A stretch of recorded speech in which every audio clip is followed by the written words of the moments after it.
Hi friends, ಹೇಗಿದ್ದೀರಾ? ಎಲ್ಲ ಚೆನ್ನಾಗಿದ್ದೀರಾ ಅಂತ ಅಂದ್ಕೊಳ್ತೀನಿ. ವರ್ಣಿಕಾ ಅಡುಗೆ ಮನೆಗೆ ಸ್ವಾಗತ. ಇವತ್ತಿನ ವಿಡಿಯೋದಲ್ಲಿ ಎರಡು ಆಲೂಗಡ್ಡೆ ಹಾಗೆಯೇ ಒಂದು ಟೊಮೆಟೊನ ಬಳಸಿ ಸಖತ್ ಟೇಸ್ಟಿಯಾಗಿರುವಂತಹ ಒಂದು ರೆಸಿಪಿನ ಯಾವ ರೀತಿ ಮಾಡೋದು ಅಂತ ನೋಡೋಣ. ತುಂಬಾ ರುಚಿಯಾಗಿರುತ್ತೆ ಅಂತಲೇ ಹೇಳ್ಬೋದು. ಹಾಗಾದರೆ ಬನ್ನಿ ತಡ ಮಾಡದೆ ರೆಸಿಪಿನ ಶುರು ಮಾಡೋಣ. ಇದನ್ನು ಮಾಡಲಿಕ್ಕೆ ಮೊದಲು ನಾನಿಲ್ಲಿ ಒಂದು ಪ್ಯಾನ್ಗೆ ಸಣ್ಣ ಚಮಚೆಯಲ್ಲಿ ಒಂದು 4ರಿಂದ 5 ಚಮಚ ಆಗುವಷ್ಟು ಎಣ್ಣೆನ ಹಾಕ್ಕೊಳ್ತಾ ಇದ್ದೀನಿ.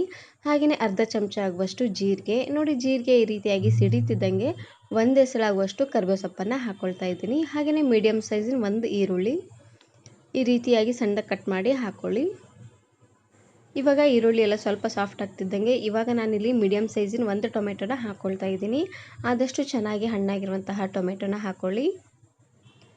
ಹಾಗೆಯೇ ಇದ್ರ ಜೊತೆಗೆ ರುಚಿಗೆ ತಕ್ಕಷ್ಟು ಉಪ್ಪು ಹಾಗೆಯೇ 1/4 ಚಮಚ ಆಗುವಷ್ಟು ಅರಿಶಿನ ಪುಡಿನ ಹಾಕ್ಕೊಳ್ತಾ ಇದ್ದೀನಿ. ಉಪ್ಪು ಹಾಗೆಯೇ ಅರಿಶಿನ ಪುಡಿನ ಹಾಕಿ ಬೇಯಿಸೋದ್ರಿಂದ ಟೊಮೆಟೊ ಎಲ್ಲ ಚೆನ್ನಾಗಿ ಸಾಫ್ಟಾಗಿ ಬೇಯುತ್ತೆ. ನಾನು ಪಾಲಕ್ ಸೊಪ್ಪನ್ನು ಬಳಸಿ ಇದೇ ರೀತಿಯಾಗಿ ವೆರೈಟಿ ಆಗಿರುವಂತಹ ರೆಸಿಪೀಸ್ನ ಅಪ್ಲೋಡ್ ಮಾಡಿದ್ದೀನಿ. ವಿಡಿಯೋ ನೋಡಿಲ್ಲ ಅಂದರೆ ಈ ವಿಡಿಯೋ ಕೊನೆಯಲ್ಲಿ ಹಾಕಿರ್ತೀನಿ, ನೋಡಿ ಚೆಕ್ ಮಾಡಿ. ಇವಾಗ ನಾನಿಲ್ಲಿ ಮೇಲ್ಗಡೆ ಮುಚ್ಚಳನ ಮುಚ್ಚಿ ಉರಿನ ಪೂರ್ತಿಯಾಗಿ ಲೋ ಫ್ಲೇಮ್ನಲ್ಲೇ ಇಟ್ಟು ಬೇಯಿಸ್ಕೊಳ್ತಾ ಇದ್ದೀನಿ. ಟೊಮೆಟೊ ಎಲ್ಲ ಪೂರ್ತಿಯಾಗಿ ಸಾಫ್ಟ್ ಆಗಲಿ ಅಷ್ಟರಲ್ಲಿ ನಾನಿವಾಗ 1 ಕಟ್ ಆಗುವಷ್ಟು ಪಾಲಕ್ ಸೊಪ್ಪನ್ನು ತೊಗೊಂಡಿದ್ದೀನಿ. ಆದಷ್ಟು ಫ್ರೆಶ್ ಆಗಿರುವಂತಹ ಪಾಲಕ್ ಸೊಪ್ಪನ್ನು ತಗೊಳ್ಳಿ, ರುಚಿ ಅಂತೂ ತುಂಬಾ ಚೆನ್ನಾಗಿ ಬರುತ್ತೆ. ಇವಾಗ ನಾನಿಲ್ಲಿ ಪಾಲಕ್ ಸೊಪ್ಪನ್ನು ಚೆನ್ನಾಗಿ ತೊಳೆದು ಇವಾಗ ಸಣ್ಣದಾಗಿ ಕಟ್ ಮಾಡ್ಕೊಳ್ತಾ ಇದ್ದೀನಿ. ನೋಡಿ, ಈ ರೀತಿಯಾಗಿ ಪೂರ್ತಿ ಸಣ್ಣದಾಗೂ ಬೇಡ, ಪೂರ್ತಿ ದಪ್ಪದಾಗೂ ಬೇಡ, ಮೀಡಿಯಮ್ ಆಗಿ ಪಾಲಕ್ ಸೊಪ್ಪನ್ನು ಕಟ್ ಮಾಡ್ಕೊಂಡು ತಗೊಳ್ಳಿ.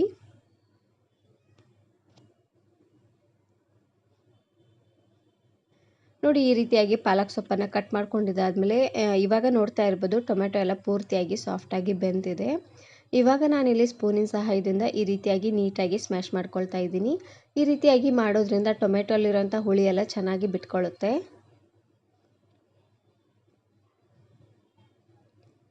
ಇವಾಗ ನಾನಿಲ್ಲಿ 1 ಚಮಚ ಆಗುವಷ್ಟು ಅಚ್ಕಾರದ ಪುಡಿನ ಹಾಕ್ಕೊಳ್ತಾ ಇದ್ದೀನಿ. ನಿಮ್ಮ ಖಾರಕ್ಕೆ ಎಷ್ಟು ಖಾರ ಬೇಕೋ ಅಷ್ಟು ಖಾರನ ನೀವು ಇಲ್ಲೇ ಹಾಕ್ಕೊಳ್ಬೋದು.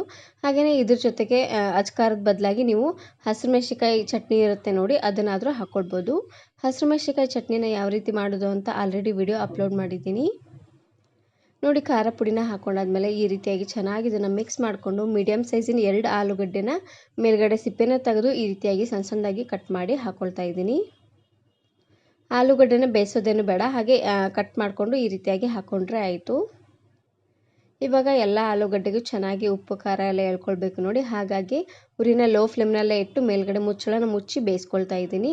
ಇದು ಸ್ವಲ್ಪ ಎಣ್ಣೆಲೆ ಸಾಫ್ಟ್ ಆಗಬೇಕು ನೋಡಿ. ಹಾಗಾಗಿ ನೋಡಿ, ಈ ರೀತಿಯಾಗಿ ಚೆನ್ನಾಗಿ ಇದನ್ನು ಬೇಯಿಸ್ಕೊಂಡಿದ್ದಾದಮೇಲೆ ಇವಾಗ ನಾನಿಲ್ಲಿ ಒಂದು ಸಾರ್ತಿ ಚೆನ್ನಾಗಿ ಇದನ್ನು ಮಿಕ್ಸ್ ಮಾಡ್ಕೊಳ್ತಾ ಇದ್ದೀನಿ. ಆಲೂಗಡ್ಡೆನ ಪೂರ್ತಿ ದಪ್ಪದಾಗೂ ಬೇಡ, ಪೂರ್ತಿ ತೆಳ್ಳದಾಗೂ ಬೇಡ, ಈ ರೀತಿಯಾಗಿ ಮೀಡಿಯಮ್ ಸೈಜಲ್ಲೇ ಕಟ್ ಮಾಡ್ಕೊಂಡು ತಗೊಳ್ಳಿ. ಇವಾಗ ನಾನಿಲ್ಲಿ ನಾವು ಆವಾಗಲೇ ಕಟ್ ಮಾಡಿರುವಂತಹ ಪಾಲಕ್ ಸೊಪ್ಪನ್ನು ಹಾಕ್ಕೊಳ್ತಾ ಇದ್ದೀನಿ. ಸೊಪ್ಪನ್ನು ನೋಡಿ ಈ ರೀತಿಯಾಗಿ ನೀಟಾಗಿ ಸ್ಪ್ರೆಡ್ ಮಾಡಿದ್ರೆ ಆಯಿತು. ಇವಾಗ ನಾನಿಲ್ಲಿ ಮೇಲ್ಗಡೆ ಮುಚ್ಚಳನ ಮುಚ್ಚಿ ಸೊಪ್ಪೆಲ್ಲ ಪೂರ್ತಿಯಾಗಿ ಸಾಫ್ಟ್ ಆಗೋವರೆಗೂ ಬೇಯಿಸ್ಕೊಳ್ತಾ ಇದ್ದೀನಿ. ಒಂದು 2 ನಿಮಿಷವರೆಗೂ ಚೆನ್ನಾಗಿ ಇದನ್ನು ಲೋ ಫ್ಲೇಮ್ನಲ್ಲೇ ಇಟ್ಟು ಬೇಯಿಸ್ಕೊಂಡ್ರೆ ಆಯಿತು. ಪಾಲಕ್ ಸೊಪ್ಪು ತುಂಬಾ ಸಾಫ್ಟಾಗಿ ಚೆನ್ನಾಗಿ ಬೇಯುತ್ತೆ, ನೋಡ್ತಾ ಇರ್ಬೋದು. ಈ ರೀತಿಯಾಗಿ ಪಾಲಕ್ ಸೊಪ್ಪೆಲ್ಲ ಸ್ವಲ್ಪ ಸಾಫ್ಟ್ ಆಗ್ತಿದ್ದಂಗೆ ಚೆನ್ನಾಗಿ ಇದನ್ನು ಮಿಕ್ಸ್ ಮಾಡ್ಕೊಂಡು ತಗೊಳ್ಳಿ. ಇದನ್ನು ನೀವು ಬಿಸಿ ಬಿಸಿಯಾಗಿರುವಂತಹ ಅನ್ನದ ಜೊತೆಗೆ ಹಾಗೆಯೇ ಚಪಾತಿ ರೊಟ್ಟಿ ಜೊತೆಗೆಲ್ಲ ಸರ್ವ್ ಮಾಡ್ಕೊಳ್ಬೋದು, ತುಂಬಾ ಚೆನ್ನಾಗಿರುತ್ತೆ. ಆಲೂಗಡ್ಡೆ ಸ್ವಲ್ಪ ಸಾಫ್ಟ್ ಆಗಲಿ ಅಂತ ನಾನಿಲ್ಲಿ 1/4 ಕಪ್ ಆಗುವಷ್ಟು ನೀರನ್ನು ಹಾಕ್ಕೊಳ್ತಾ ಇದ್ದೀನಿ. ಟೀ ಕುಡಿಯುವಂಥ ಕಪ್ಪಲ್ಲಿ 1/4 ಕಪ್ ಆಗುವಷ್ಟು ನೀರನ್ನು ಹಾಕ್ಕೊಂಡ್ರೆ ಸಾಕಾಗುತ್ತೆ. ಇವಾಗ ಮುಚ್ಚಳನ ಮುಚ್ಚಿ ಚೆನ್ನಾಗಿದು ಕುದ್ದು ಎಣ್ಣೆ ತೇಲ್ ಬರಬೇಕು ನೋಡಿ. ಈ ರೀತಿಯಾಗಿ ಚೆನ್ನಾಗಿದು ಎಣ್ಣೆ ತೇಲ್ ಬರೋವರೆಗೂ ಬೇಯಿಸ್ಕೊಂಡ್ರೆ ಆಯಿತು. ತುಂಬಾ ರುಚಿಯಾಗಿರುವಂತಹ ಆಲೂಗಡ್ಡೆ ಹಾಗೆ ಪಾಲಕ್ ಸೊಪ್ಪಿನ ಪಲ್ಯ ರೆಡಿಯಾಗಿ ಹೋಗ್ಬಿಡುತ್ತೆ. ನಿಮಗೆ ಬೇಕು ಅಂದರೆ ಇದರಲ್ಲೇ ಶುಂಠಿ ಬೆಳ್ಳುಳ್ಳಿ ಪೇಸ್ಟು ಹಾಗೆಯೇ ಗರಂ ಮಸಾಲ ಧನಿಯಾ ಮಸಾಲ ಕೂಡ ನೀವು ಇಲ್ಲೇ ಹಾಕ್ಕೊಳ್ಬೋದು. ಇವಾಗ ನೋಡ್ತಾ ಇರ್ಬೋದು ಆಲೂಗಡ್ಡೆ ಎಲ್ಲ ಚೆನ್ನಾಗಿ ಸಾಫ್ಟಾಗಿ ಬೆಂದಿದೆ ಅಲ್ವಾ. ಇಷ್ಟು ಸಾಫ್ಟ್ ಆದರೆ ಸಾಕಾಗುತ್ತೆ. ನಾನಿವತ್ತು ಈ ಪಲ್ಯನ ಸಾಫ್ಟ್ ಆಗಿರುವಂತಹ ಚಪಾತಿ ಜೊತೆಗೆ ಸರ್ವ್ ಮಾಡ್ಕೊಳ್ತಾ ಇದ್ದೀನಿ.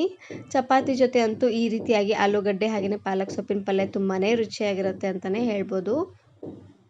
ಈ ವಿಡಿಯೋ ಇಷ್ಟ ಆದರೆ ಈಗಲೇ ಒಂದು ಲೈಕ್ ಬಟನನ್ನು ಕ್ಲಿಕ್ ಮಾಡಿ ಫ್ರೆಂಡ್ಸ್ ಆ್ಯಂಡ್ ಫ್ಯಾಮಿಲಿ ಜೊತೆಗೆ ಶೇರ್ ಮಾಡಿ. Thanks for watching.